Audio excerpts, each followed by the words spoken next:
Welcome back to the Changemaker podcast. I'm your host, Deke Copenhaver. Today, my guest is my good friend, Craig Douglas Albert, PhD, so Dr. Albert.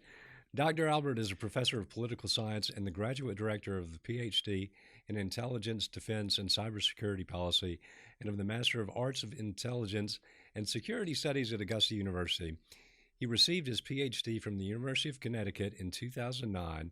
His areas of concentration include international security studies, cybersecurity policy, information warfare, influence operations, propaganda, ethnic conflict, cyber terrorism, and cyber war, and political philosophy. He's a published author in many different publications.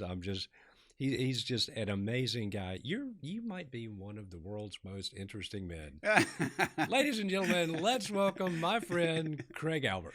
Welcome to the Changemaker podcast, hosted by Deke Copenhaver. Deke is the author of The Changemaker, a Forbes publishing book that has reached #1 on Amazon on multiple occasions and in multiple categories like management skills and total quality management. During this podcast, Deke interviews exceptional change-making leaders.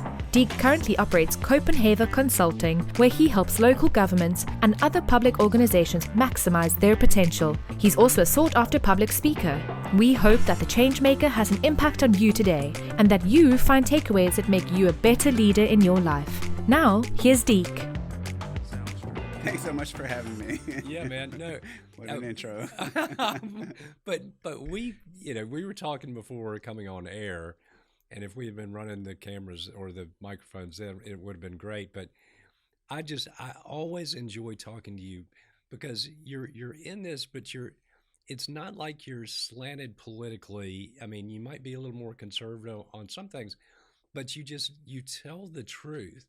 And I think it's with all the misinformation out in the world these days, it is part of what I do with this podcast is try to provide good information to people, also to prove that we as a nation and a world are not horribly divided beyond repair. Because you and I know we serve a God that Jesus didn't fix things, he healed things. But I think there's so much good going on in the world, but it is an interesting time.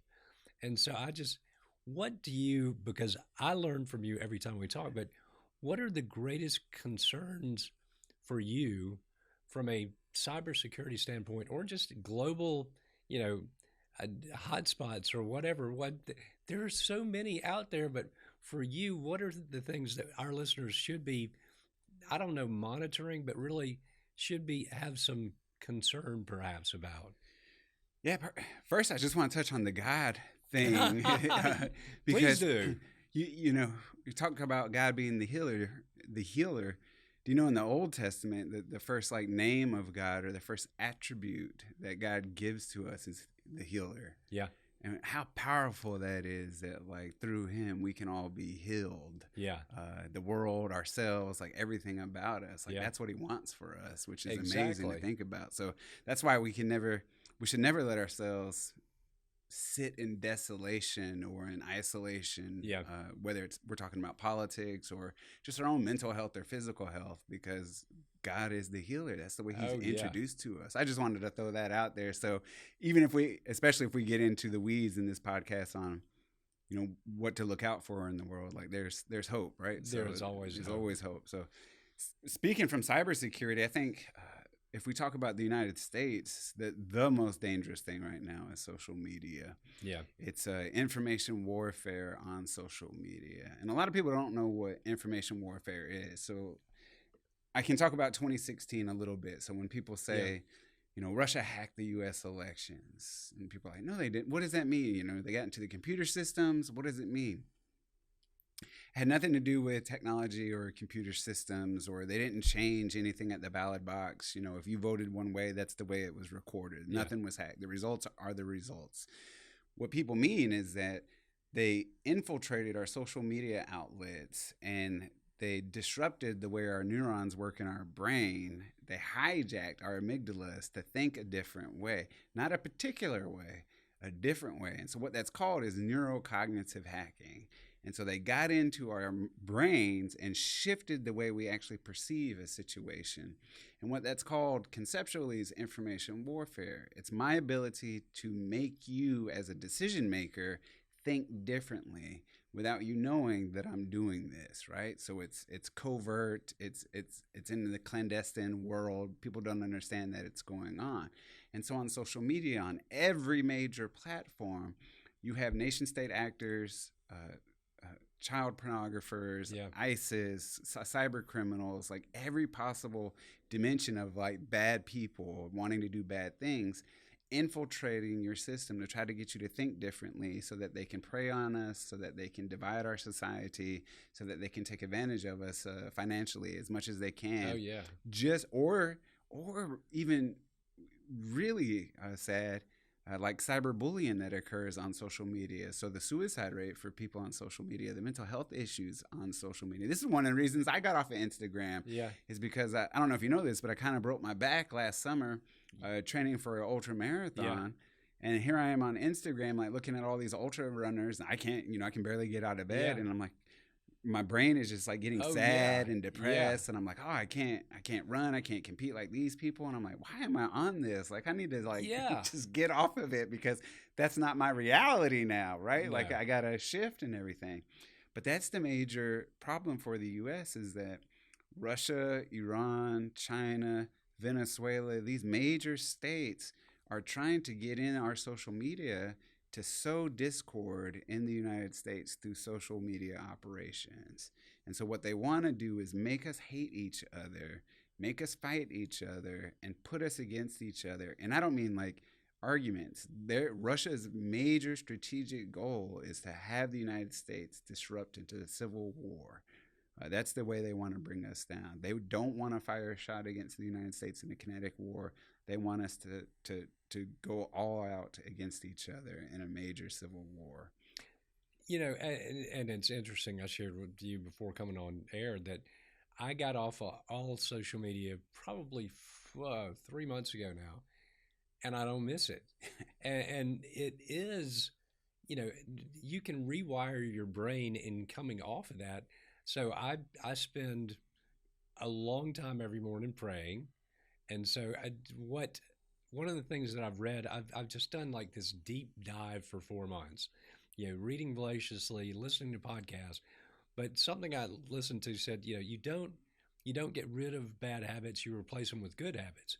So I'm like, okay, if I replace the amount of time that I spent on social media and doom scrolling, reading and listening to podcasts that are nourishing, that are generative, and it's made a huge difference. And it's so funny, when I was diagnosed with cancer 2 years ago, so I received my first treatment 2 years ago last Thursday on my anniversary that year, 24th anniversary.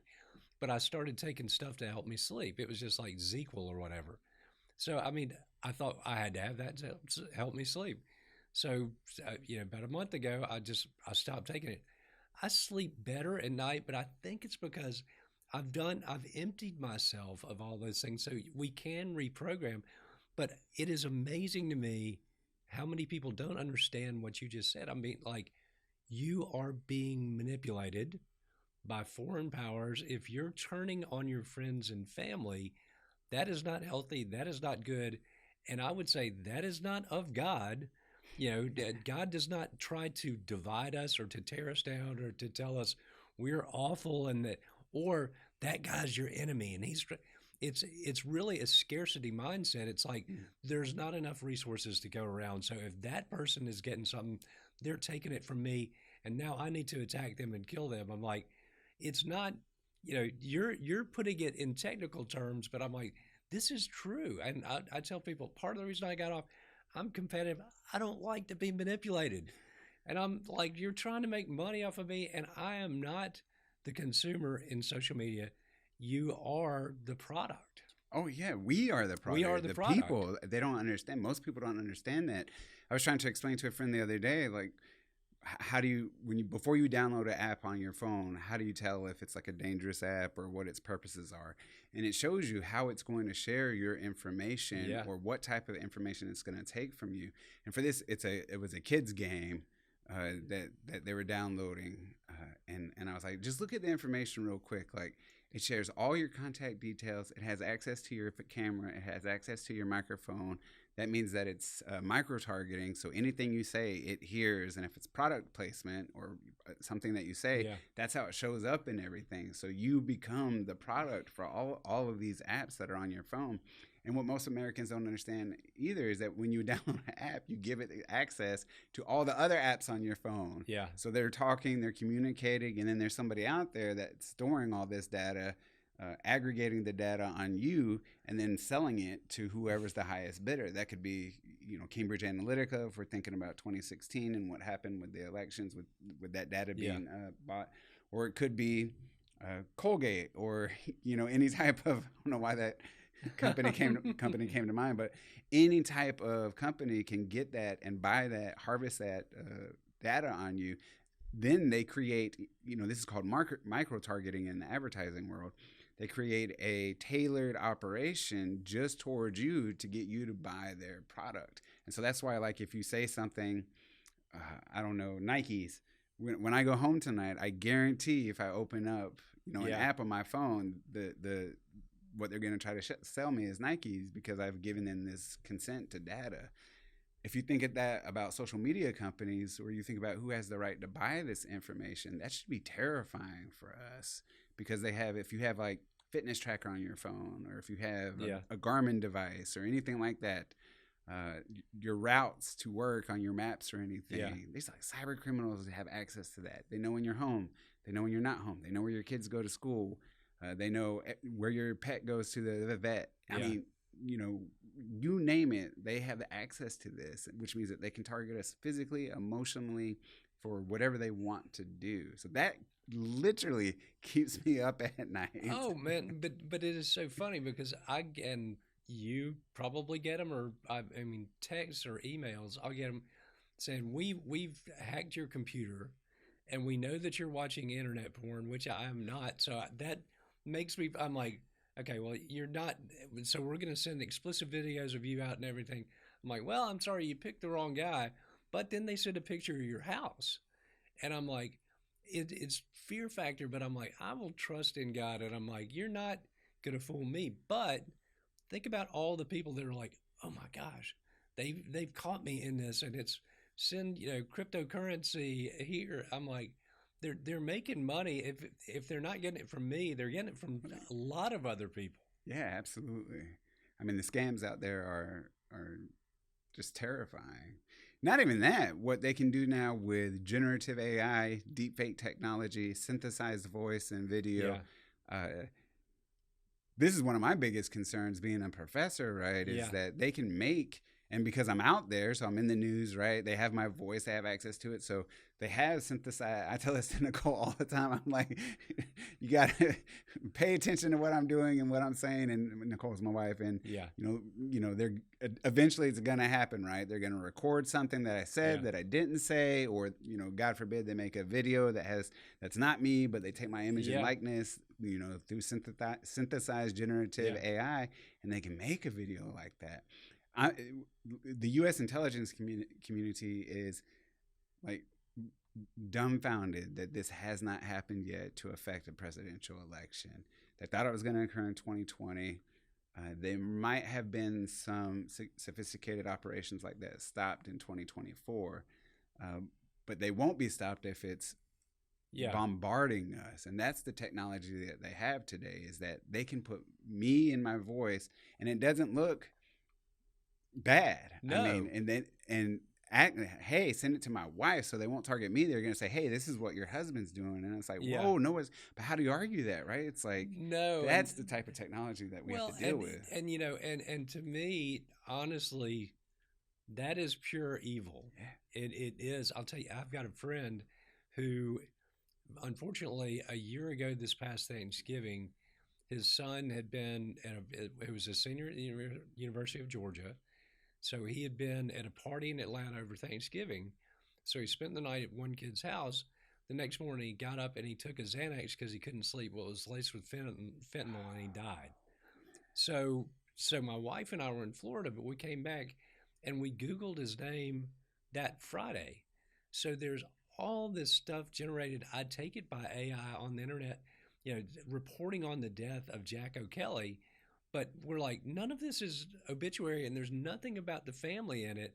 There were even like YouTube videos of people saying, apparently from someplace in the Middle East saying, we were so sorry about the death of Jack O'Kelly. And they went through this.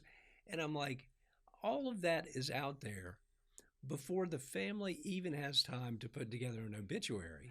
I mean, but I take it, that's somehow generated by AI, but I'm like, that is evil, to introduce that situation into a family who's grieving their son. But at the end of the day, I'm like, what we do is we work together for good, and I know that's what you're trying to do, and I appreciate that so much. But let me ask you this. So I just read a really good article in the Fulcrum, of a piece that you wrote, which I actually contribute to the Fulcrum as well. I think it's such a good, fair, and balanced publication, which you can't say that about most things these days. But you talked about TikTok being a ticking time bomb. And so I'd love for you to speak a little bit about that. Yeah, TikTok is what I think is the U.S.'s biggest national security threat. I say that with, heartfelt empathy for people that make a living off of TikTok, right? Yeah. There's lots of influencers that's their sole job. They're not doing anything bad. Yeah. I don't do it on TikTok, but on YouTube, like I watch bass fishing influencers, just to get like so I get they make a lot of money, and I empathize with that. But the threat that TikTok specifically poses is way more serious than limiting our economic incentives or our freedom of speech or freedom of expression or privacy laws in the United States, for two main reasons. The first is TikTok is, and there's debate about this. This is propaganda about this, but it's owned by the Chinese Communist Party. The Chinese Communist Party, make no mistake, is the #1 strategic adversary of the United States. And I'll give an example of how. In their national security documents, the Chinese government says that by 2027, they will own Taiwan. The United States, through a doctrine of strategic ambiguity, says that it will defend Taiwan against mainland China in any attack. So China says openly it's going to own Taiwan by 2027, 2028. There's a reason for that, because its male population, its fighting age population, is at the penultimate time right now. So in the next year or two, that'll start to decline their fighting readiness. And so by 2027, 2028, that's when it's going to start to tilt. So they have to go, if they're going to go, to be prepared militarily. That means the United States is looking at some type of confrontation with the state of China by 2027, 2028. Now, 150 million Americans are on TikTok, an app, a social media app that the Chinese Communist Party owns. We consent to all the data that they ask for on TikTok. So as I was saying before, like any data points you can think of that you have on your phone, the Chinese Communist Party has it. They have what I like to call a CIA-level personal portfolio of every single American user on that app. They know what you drive, where you live, what your favorite color is, what your interests are. Do you actually watch porn? What's your keystroke technology like? In other words, they can look at your Google searches. The technology isn't quite there to piece it exactly together, but they have algorithms where they can run what the likelihood is of what you're actually searching for on Google, for instance. They have all this information. They know every single thing about us.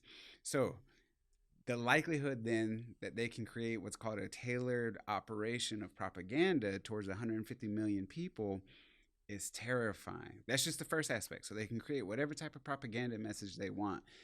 In other words, if the U.S. is about to engage in conflict or help defend Taiwan, China has ready-made access to persuade the American voter to not support that to 150 million Americans. Wow. Off the bat. Off the bat. Not only do they have that, but all the other connected apps to TikTok, they can now purchase these ads for Facebook, for Instagram, for, Temu, which they also own, by the way. Yeah. Anything you can think of now, they have that data. So it's not just that they can create the propaganda themselves on TikTok. they have your data so they can tailor and create and buy platforms or buy messages or ads on other platforms that they know you're on because you give them consent to monitor your phone. So you can be hit with all types of propaganda operations on every single app on your phone that can slowly, and they're smart, right? It's spycraft, it's tradecraft. So you're not meant to know that it's happening, but what they're trying to do is, first of all, rile you up.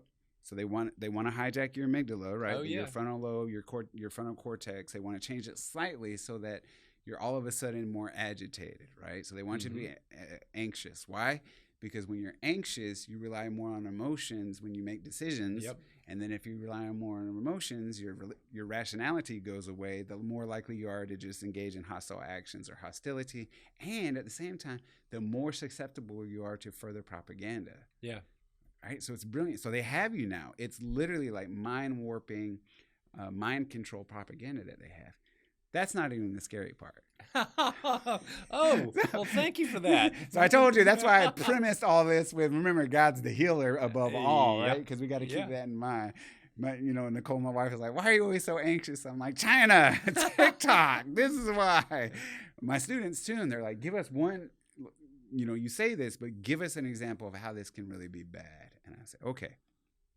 And this is I'm working on a book right now, by the way. I'm looking for publishers. So I'm trying to show, and it's a non-academic book manuscript. So I'm writing it like, this is the danger social media poses to us, so that we all understand it. Because for the first time in human history, we're not just a product of advertisers. We're the objective in warfare. Yeah. So it is all, Geneva Accords, the convention, the UN is supposed to protect non-combatants.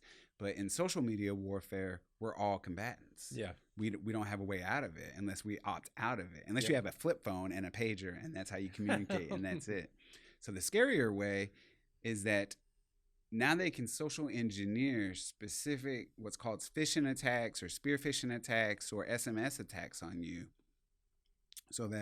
So I work at Augusta University, which is attached to WellStar MCG Health, right? So that means we're on the same Wi-Fi network. Yep. So that means they can text me, they know me, so they know I was an ultra runner, right? So they're gonna like, hey, here's a new shoe that came out. It supports your back. You can run with a hurt back on this or something, right? I'm at work. I check my phone for a minute. I'm like, oh, that's cool. It's a text. I don't think it's a spam message or anything. It's a text message. It's not social media. It's not clear. It's an ad. I'm distracted. A student just ran out of my office, like upset at a grade he or she got, right? So what do I do? Because I'm distracted and not paying attention. I click or not even click. I just open the message, which is the new technology. You don't even have to click the SMS message. You just open it on your phone, and they got you. So now, because they got me on my school's network Wi-Fi, now they have access. By clicking it or opening it, they have access to AU's network. So now they have access to everything and every device connected on AU's network. That includes, now of course there are safeguards in place, right? AU has safeguards to fight that, to make it not as bad as that. But here's the hypothetical situation, is that Chinese hackers, which they have an army dedicated of 100,000 people just for this.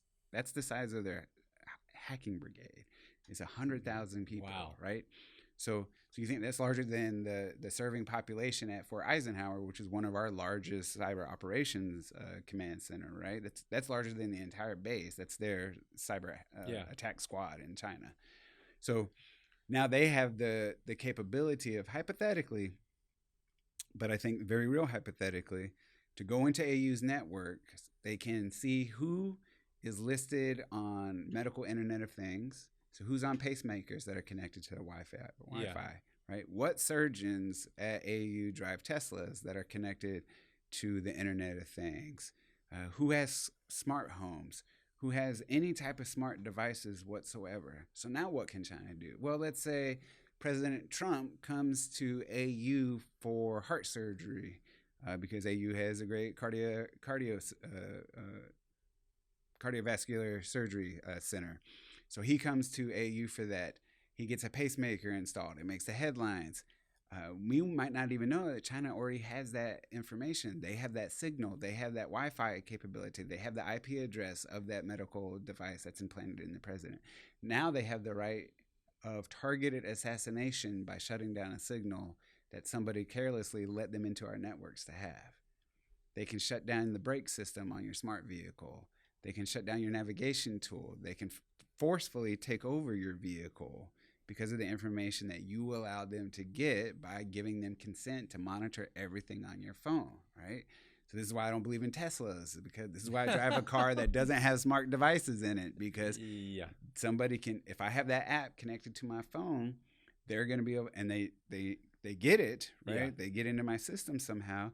They can take over everything. These are events that haven't happened yet, but the physical cyber capability for them to happen are there, right? So think about the combination of 150 million individualized propaganda account attacks plus physical cyber infrastructure attacks that are social engineered based on that information that we give them through being on TikTok. China doesn't even have to fight the United States. Like, they can just shut us down instantly, cause accidents that look legitimately like accidents, heart attacks, aneurysms and things that are actually caused by them interfering with the medical Internet of Things. Or what's even worse is what people don't understand is that it is possible to make a home computer or a laptop explode. Yeah. Right? So they can inject a logic bomb to cause your laptop to overheat while you're using it to explode. I mean, look at Israel, right, with what they did against Hezbollah with the walkie-talkies, and the walkie-talkie was the second attack with the pagers. Yeah. There was a 3-year-long operation where they purposely started shutting down signals. They purposely started taking cellular devices so that Hezbollah would know that they were doing this, so that they would purposely buy a particular type of brand of pager that Israel hijacked logistically through the supply chain and implanted bombs and explosives in them. A 3-year-long process, Deke, that they were able to do that. And in a coordinated attack, sent a signal off so that all those pagers went off at the same time. I think it was something like 20,000 of them that blew up at the same time, injuring 1,200 people, most of them affiliated with the terrorist group Hezbollah, but also little girls and little boys that had nothing to do with it. They were just around there. That's the type of stuff that we're getting into. This is called gray zone combat or hybrid warfare, where and a lot of people don't consider that cyber warfare. It involves the use of signals intelligence and electromagnetic warfare, which I associate with cyber warfare. So in my mind, it's all connected. It's all a new age of warfare that if we're not careful, we're going to be susceptible to. So there's new forms of evil, of bad things that people can do to us just on TikTok. So in my mind, when a student's like, but I make $1,000 a month on it, I'm like, is that $1,000 a month worth everything I just told you about? And they're like, and here's the biggest concern is most students, now this is in a master's program focused on the United States' intelligence industry and security for the United States, right? So that's the clientele that I serve in the program. Still, most of the students say, I don't care about the data or what they're doing with it because it's just already out there. There's nothing I can do about it. And I'm like, oh my gosh, like, this is terrifying. There is always something you can do about it. But I'll tell you, Craig, you and I both have very strong faiths. But every day, I mean, as I say, I have a long period of time. But one thing that I pray is, Lord, let me model what it looks like to walk in, trust in, faith in, hope in, peace in, patience in, calm in, and love for you. Mm-hmm. Because, we talk about all this and fear is out there, but I'm like, if I can tell you, I am not fearful. I am not nervous because, I went through cancer. I went through 9 years in office, but I can tell you there's a lot of scary stuff out there in the world, but I'm going to walk my walk in that way because at the end of the day, we know that, the Lord we serve can handle all of this stuff. Mm-hmm. All of it's happening for a reason. So let's get to a little bit more of a geopolitical story that might be a little more uplifting. So what do you think of the new Pope? Oh, yeah.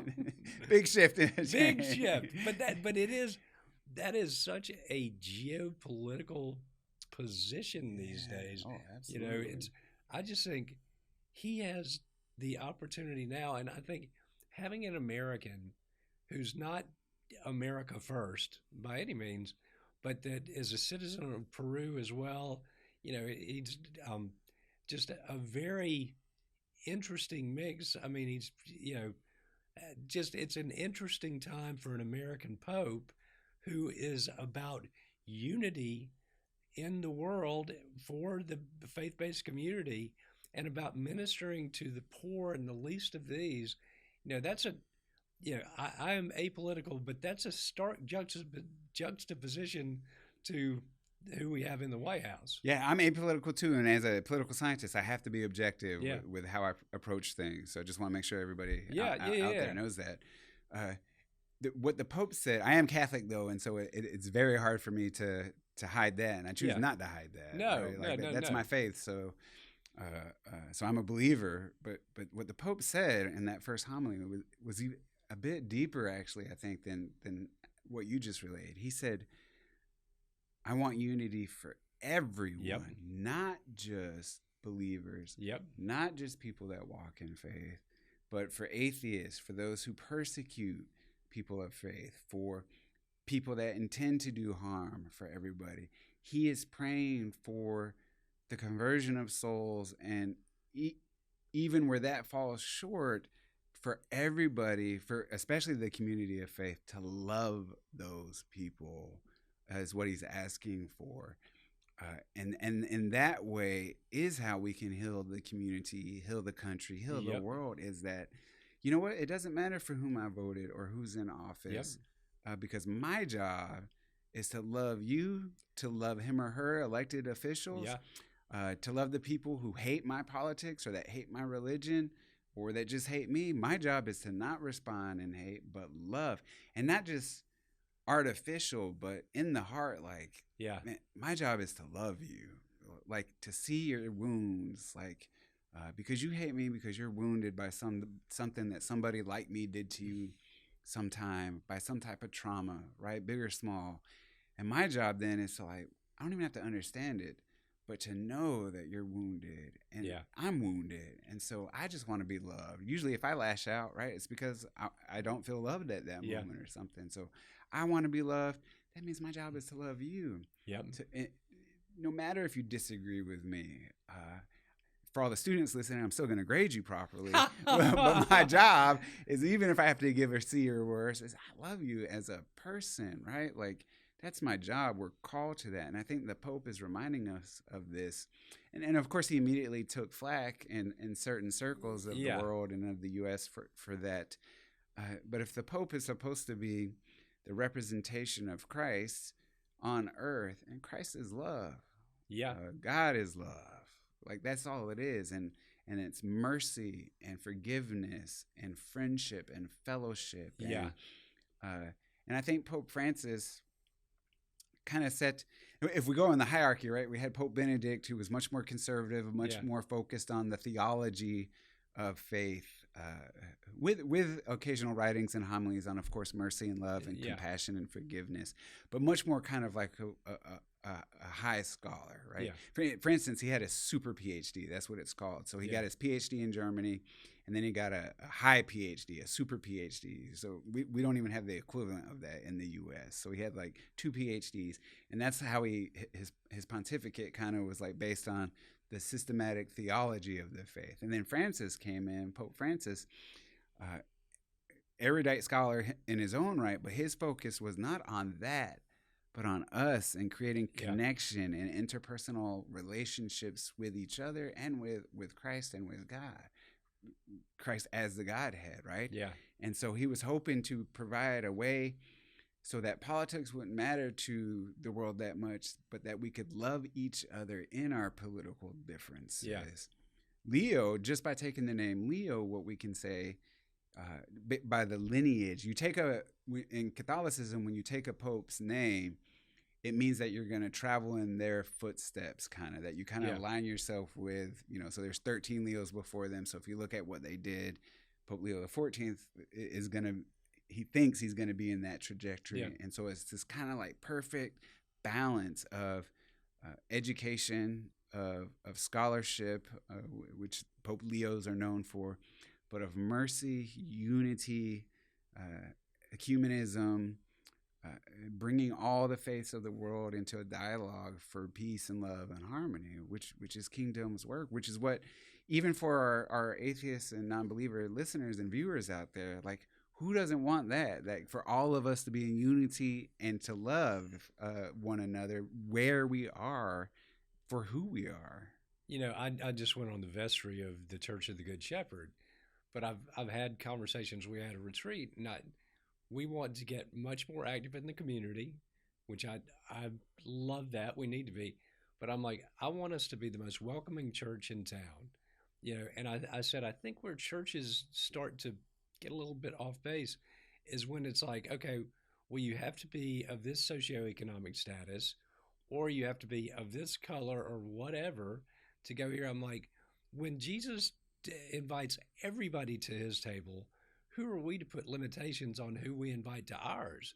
So, but I will go back to, I'll tie all this together a little bit, but so we live in an age with an epidemic of loneliness, of depression, of addiction, of separation, that separation mindset, isolation, and social media the algorithms just feed that. I mean, as you talk about the suicide rate with people on social media, but when we come together in the spirit and sense of unity across all lines of difference, we've been doing a prayer breakfast for 20 years now. We started my first day in office, and it is so good to be with people that, you may never have met, but across all lines of difference.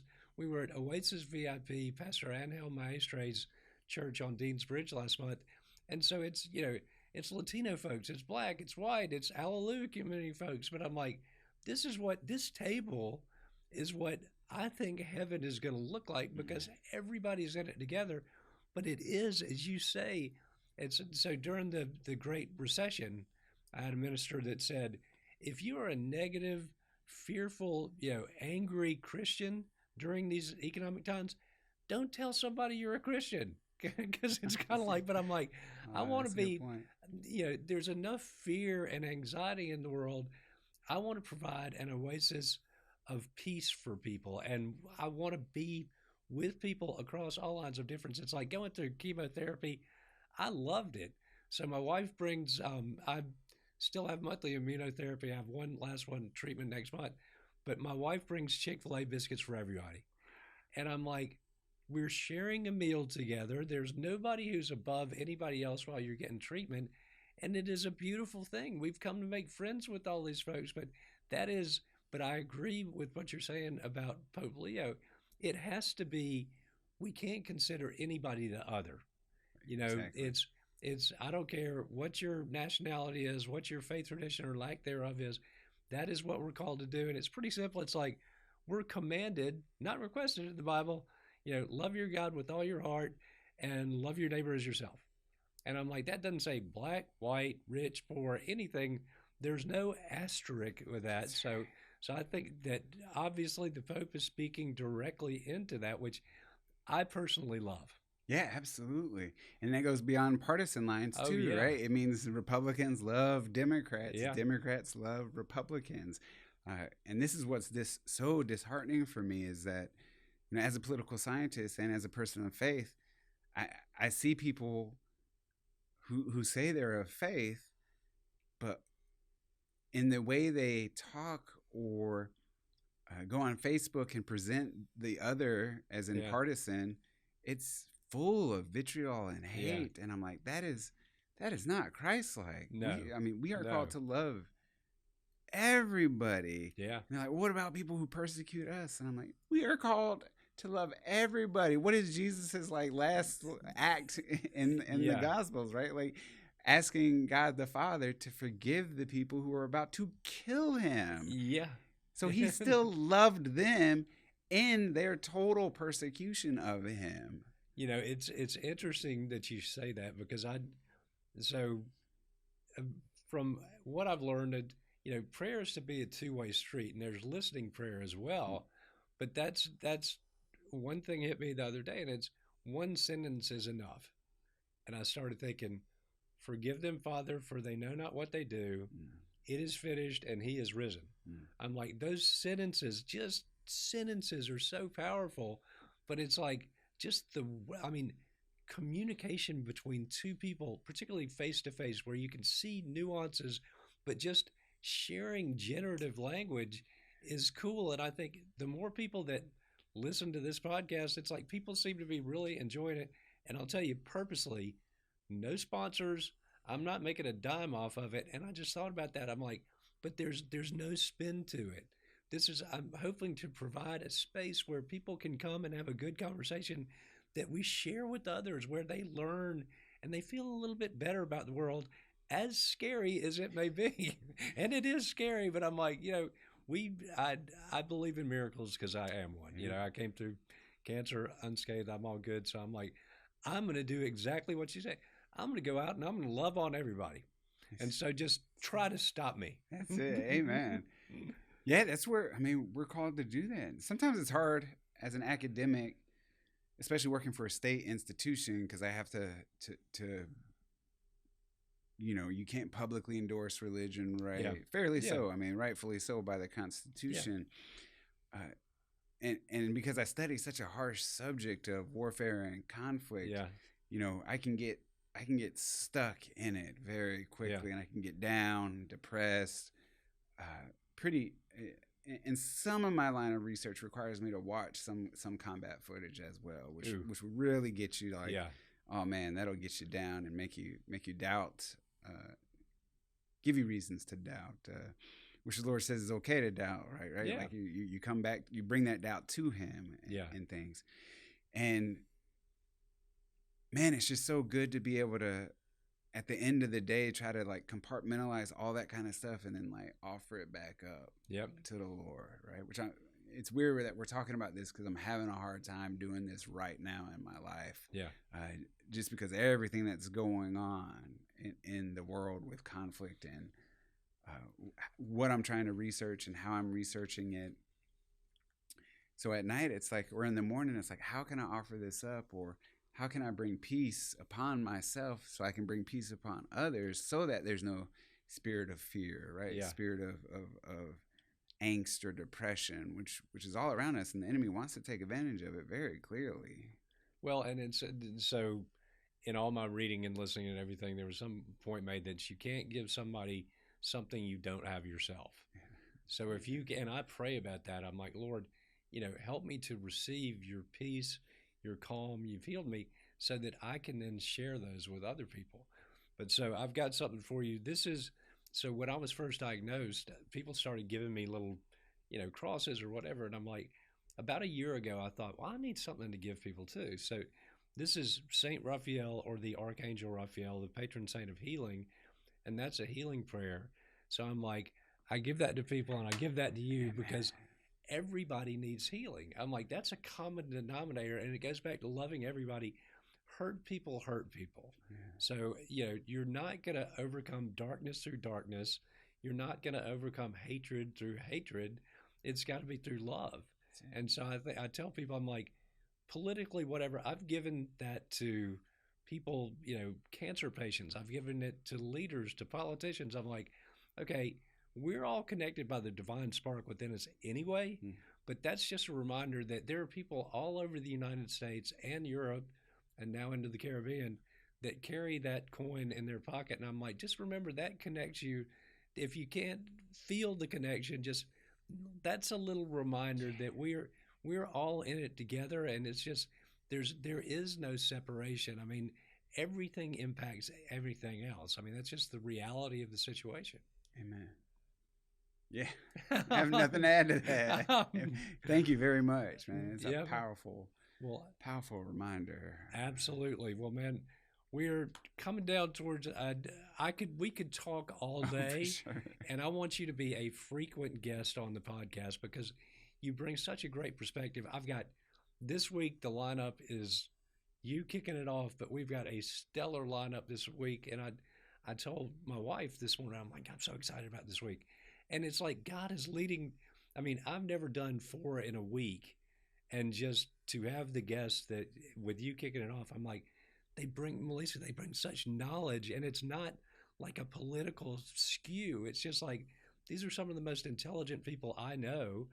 And to get to help educate the public and our listeners and all, that is a blessing that, is worth more than all the riches in the world. Oh, amen. Well, thanks for having me on, and I'll come on anytime you want and talk about anything. All righty. Well, now that we're down towards the end, 2 questions I have for you. Where can people find you? So I am on LinkedIn. That's the only social media that I'm on right now. I got off everything else. And LinkedIn can be very good in educating people. That's right. And, it's good for finding jobs and things of that nature. So that's my professional account on LinkedIn. Otherwise, if they want to have a discussion or if they're interested in learning about the programs that we offer at AU, they can find me on AU's website. Well, good deal. Well, okay. Last question. On a daily basis, what puts a smile on your face and brings joy to your heart? Oh, goodness. So it's my wife first, which puts a smile on my face. But no offense to her, the joy in my heart comes from our baby that we have. So I don't give too many details about our toddler, but I'm 45 years old, and with a baby under 2. So God bless you, man. Right. Expecting a second any moment now. So it's at the end of the day, it comes down to family. And you have so many commitments sometimes, and people are like, why don't you show up here? Why don't you show up here? It's because I work 40, 50, 60 hours a week. That evening time that I have is for my wife and for my baby and soon-to-be baby. And it's just just to see how the family operates together and how beautiful it is, even through hard times or triumphs. Marriage is hard. I don't care what anybody says. Like, it's work. My 26th anniversary was last Thursday. Oh, congrats. The same day that they announced the Pope. Oh, wow. Coincidence? I think not. But it is, I was telling my wife the other day, I said, think about it, that scarcity mindset. Well, what if, just tragedy took place and we lost all our physical possessions and everything? I'm like, you know what? We've got such a network of friends and family that it doesn't matter. They don't love us for what we have. So I'm like, we've got nothing to fear in that regard either. But I tell her, so we've got a place down at Hilton Head. So my favorite time, we don't have kids, but taking our 2 corgis onto the beach and watching them just express joy and chase each other. I'm like, moments like that, money can't buy it. Or like in the morning when you've got one, I'm sure, that is in the bed every now and again, but we have the 2 dogs in the bed. I'm like, this is the best it gets. We're hanging out in the bed with 2 dogs, and they're cute too. That's awesome. So God bless you, and congratulations on the new one on the way. But that is, and I can tell, I see the smile on your face. So that was authentic what you just said, and your wife will know that when she watches the video. Oh, good, awesome. The material thing that brings me joy is fishing, and that's I love bass fishing. Yeah, no, and there is no more peace that I love to fish too, but and I like to hunt too. It's not necessarily that I like to kill a bunch of stuff, but it's like when you're just looking at the horizon or just looking at your line. There's nothing else going through your mind. Yeah. You're just purely dialed in. Yeah, it's awesome. Well, man, thank you for being an awesome guest, and we will have you back soon for sure. Thank you so very much. That's all the time we got. Dropping the mic, and we are out. Hey, guys, thanks for listening to or watching the Changemaker podcast today. Greatly appreciate it. If you're listening and you want to see the video, you can subscribe to our YouTube channel at Deke Copenhaver. That's a pretty easy to remember, I would think. But really, we also want to remind you to like, subscribe, rate across all platforms, download. And if you're looking for a coach, a speaker, or anything, you know where to find me. Just email me at me@dekecopenhaver.com. And thanks so much for listening.